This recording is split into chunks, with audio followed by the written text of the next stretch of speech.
99e derby du Massif central entre Brive et Clermont samedi soir. Au stade Amédée Domenech, le 13e du classement accueillait son voisin clermontois, étonnant 10e. Sous une pluie battante, les deux équipes ont tenté d'adapter le rugby, avec pragmatisme et engagement.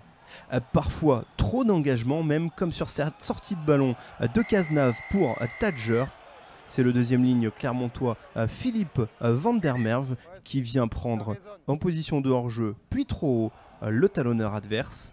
L'arbitre Adrien Descotes, après arbitrage vidéo pour revoir ce plaquage, va décider d'adresser au deuxième ligne clermontois un carton jaune. Philippe Van der Merwe quitte donc ses compères pour 10 minutes. Brive en profite pour mettre la main sur cette partie et envoie du jeu avec Ugald qui cherche sur l'aile Galala qui repique dans l'axe, point de fixation, le ballon qui va sortir vite, éjecté par Cazenave, nouveau point de fixation autour d'Oman, mais le ballon ne peut sortir.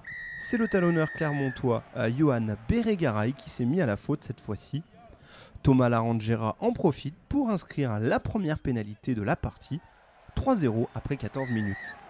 Si Thomas Larangera laisse une pénalité en cours de route à la 16e, ce sont finalement les Clermontois qui vont pouvoir scorer en fin de première période. Avec l'effort en mêlée des avants clermontois, les Jaunards récupèrent une pénalité. C'est le jeune ouvreur Dorian Lavergne qui se présente pour tenter d'égaliser.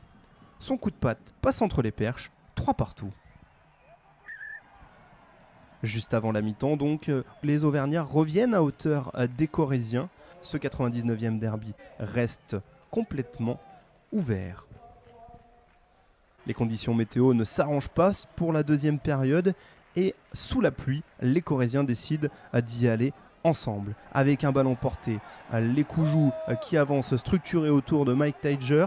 Les Jaunards sont à la faute en face. L'arbitre Adrien Descotes siffle une pénalité. Thomas Larangera la passe, 6-3 après 43 minutes.